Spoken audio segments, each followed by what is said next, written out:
Hi అందరికీ, ఎలాగున్నారు? అందరూ బాగున్నారా? ఈరోజు ఎర్లీ మార్నింగ్ అయితే లెగిసిన వెంటనే బయట అయితే వాతావరణం చాలా బాగుంది. చాలా కూల్గా అయితే ఉంది.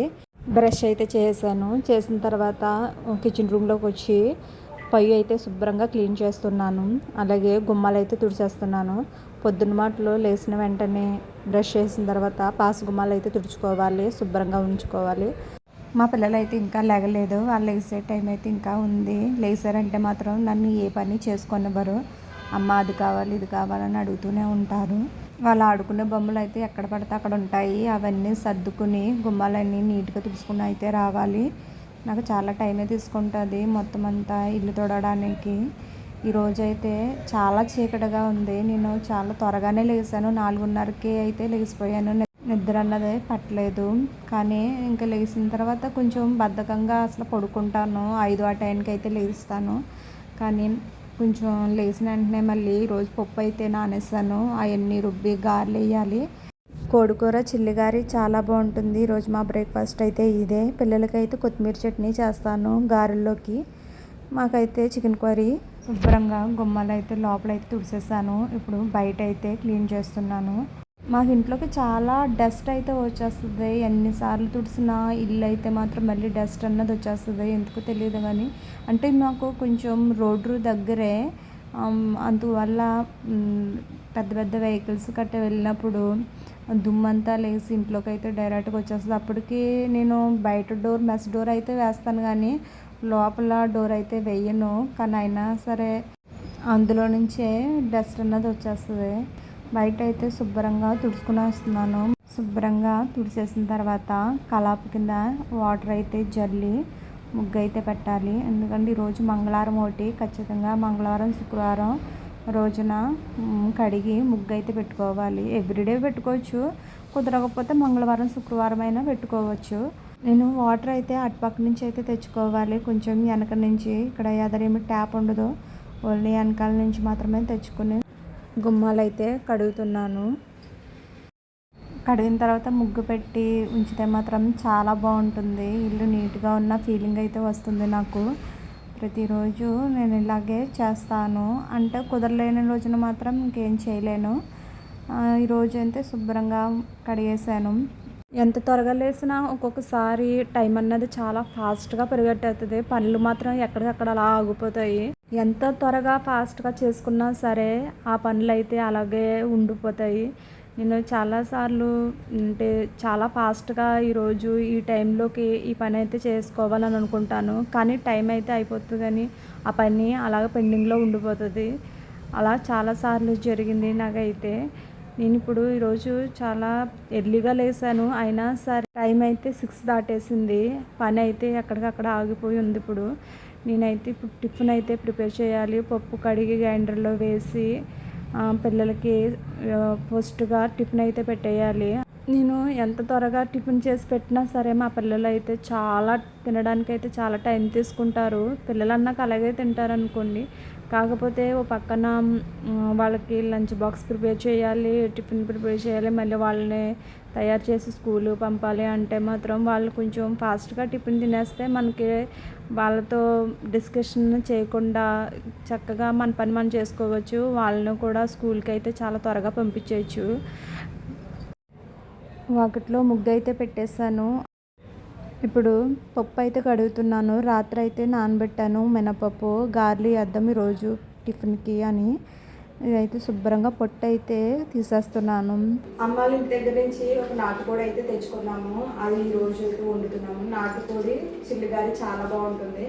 అందుకని మేమైతే ఇంకా చికెన్ కర్రీ అయితే ప్రిపేర్ చేసుకుంటాను. మా పిల్లలకైతే కొత్తిమీర చట్నీ అయితే వేసి పెడతాను. పొద్దున్న వాళ్ళు నాన్ వెజ్ ఏమి తినరు ఇష్టంగా. పప్పు అయితే శుభ్రంగా క్లీన్ చేస్తాను. ఇప్పుడు గ్రైండర్లో అయితే వేస్తున్నాను. ఇది నలగడానికి టైం తీసుకుంటుంది. లోపు అయితే నేను వంట అయితే చేసేస్తాను. ఫస్ట్ రైస్ అయితే కడిగేసి అయితే పెట్టేస్తాను. రైస్ ఉడికిపోయిన తర్వాత బీట్రూట్ ఫ్రై అయితే చేస్తాను. పిల్లలకి బీట్రూట్ ఫ్రై, రసం అయితే పెడతాను. మాకైతే చికెన్ కర్రీ అయితే సరిపోతుంది రసముని. మేము ఎక్కువగా నాన్ వెజ్ తిన్నా, పిల్లలకైతే నాన్ వెజ్ అయితే ఎక్కువగా పెట్టను. వాళ్ళకైతే సపరేట్గా వెజ్ కర్రీస్ అయితేనే ప్రిపేర్ చేస్తాను. సింపుల్గా చేస్తాను ఫ్రై అలాంటివి. తోటకూర ఫ్రై అయినా, అలాగే బెండకాయ ఫ్రై అయినా, బీట్రూట్ ఫ్రై అయినా ఇలాంటివి చేసేసి అయితే ఈజీగానే పెడతాను. చారు మాత్రం కంపల్సరీగా పెడతాను. మా పిల్లలకి కర్రీగా చేసే కన్నా ఫ్రై కింద చేసి పెడితే చాలా ఇష్టంగా తింటారు ఏదైనా సరే. ఫస్ట్ అయితే కొత్తిమీర చట్నీ అయితే ప్రిపేర్ చేస్తున్నాను. గ్రైండర్లో అలాగే పప్పు నలుగుతుంది కాబట్టి ఈలోపు పచ్చడి రెడీగా చేసుకుంటే గారెలు వేసిన వెంటనే వాళ్ళకి టిఫిన్ అయితే పెట్టేస్తాను. ఈలోపు నాకు వంట కూడా చేసుకోవడానికి ఈజీగా అవుతుంది. వాళ్ళు పక్కన తింటూ ఉంటారు, నేను నా పని చేసుకుంటూ ఉంటాను. ఈలోపు బీట్రూట్ అయితే చెక్కేస్తున్నాను, బీట్రూట్ ఫ్రై పెడదామని. పిల్లలకి ఇష్టమన్నా లేకపోయినా అప్పుడప్పుడు బీట్రూట్ ఫ్రై రూపంలో పెట్టుకున్నా, లేదా జ్యూస్ రూపంలో ఇచ్చినా, ఏ రకంగా ఇచ్చినా మంచిదే. మనం ఎలాగా తింటాము కానీ అంత శ్రద్ధగా ఇష్టంగా అయితే తినము, కానీ పిల్లలకి ఖచ్చితంగా పెట్టాలి. రైస్ అయితే అయిపోయింది, అలాగే కొత్తిమీర చట్నీ కూడా అయిపోయింది. ఈలోపు రసం అయితే ప్రిపేర్ చేస్తున్నాను. చికెన్ కర్రీలోకి రసం ఇస్తుంటే చాలా బాగుంటుంది. అంటే మసాలా ఫుడ్ కదా చికెన్ కర్రీ, అలాగే రసం వేసుకుని తింటే మాత్రం డైజెషన్ బాగా జరుగుతుంది. పప్పు అయితే నలిగిపోయింది, ఇప్పుడైతే తీసేస్తున్నాను. చట్నీకి అయితే చల్లారబెడుతున్నాను. చల్లారిన తర్వాత మిక్సీలో అయితే వేస్తాను. ఆయిల్ అయితే వేస్తున్నాను గారెలు డీప్ ఫ్రై చేయడానికి. గారెలు అయితే వేస్తున్నాను. పొట్టు మినపప్పు వేయడం వల్ల గారెలు చాలా గుల్లగా వస్తాయి, అలాగే ఎక్కువ అవుతాయి, కమ్మగా కూడా ఉంటాయి. కానీ బాగా నలగనివ్వాలి పప్పు, అప్పుడు బాగుంటుంది. ఆయిల్ బాగా వేడెక్కిన తర్వాత మాత్రమే వేసుకోవాలి, లేదంటే గారెలకి ఆయిల్ లాగేసి అస్సలు బాగోవు.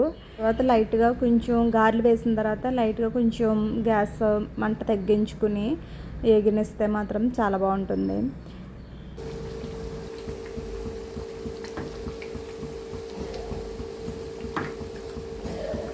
గారెలు అయితే వేగిపోయి ఇప్పుడైతే తీసేస్తున్నాను ఆయిల్లో నుండి.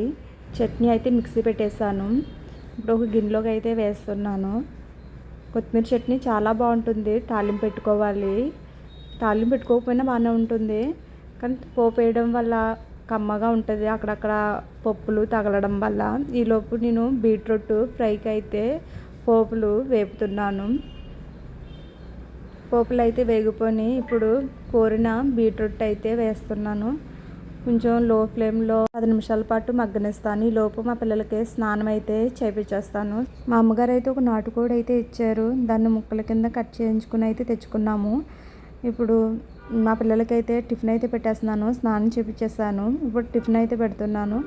వెళ్ళి టిఫిన్ తింటర్లోకి నేను రసం తాలింపు పెట్టేస్తున్నాను, అలాగే లంచ్ బాక్స్ కూడా పెట్టేస్తాను. మా పిల్లలు చూసారా, స్కూల్కి టైం అవుతుందన్నది లేదు, టీవీ అయితే చూస్తున్నారు, అలాగే ప్లేట్లో టిఫిన్ అయితే అవ్వదు, దగ్గరుండి తినమని చెప్పాలి. టిఫిన్ అయితే తినేస్తారు. ఇప్పుడైతే వాళ్ళకి తల అయితే దువ్వేస్తున్నాను. పిల్లల్ని స్కూల్కి పంపించేంత వరకు అసలు టైం అన్నదే ఉండదు, పని మీద పని అన్నట్టే ఉంటుంది. వాళ్ళు వెళ్ళిన తర్వాత మాత్రం చాలా ఖాళీగానే ఉంటుంది, కానీ అప్పటి వరకు మనకి 2 గంటల పని అయినా సరే చాలా ఎక్కువ పనే ఉంటుంది. పిల్లల్ని అయితే స్కూల్కి అయితే పంపించేస్తాను. ఇప్పుడు చికెన్ కర్రీ అయితే ప్రిపేర్ చేస్తున్నాను. చికెన్ 2 టైమ్స్ శుభ్రంగా కడిగేసిన తర్వాత అల్లం వెల్లుల్లి పేస్ట్ వేసి బాగా ఉడికించాలి. నాటుకోడి కదా, త్వరగా ఉడకదు, అలాగే గట్టిగా ఉంటుంది ముక్క. బాగా ఉడికితే బాగుంటుంది. నాటుకోడి మాంసంలో ఎప్పుడు నూరిన మసాలా వేసుకుంటేనే బాగుంటుంది. నాకు చాలా ఇష్టం నూరిన మసాలా వేయడం వల్ల కూర చాలా బాగుంటుంది. పొడాల కన్నా నూరిన మసాలా వేసుకుంటేనే టేస్ట్. ఈ వ్లాగ్ అయితే ఇలా గడిచింది. Thanks for watching. మీకు ఈ వీడియో నచ్చినట్లయితే లైక్ చేసి సబ్స్క్రైబ్ చేసుకోండి ప్లీజ్, మర్చిపోవద్దు.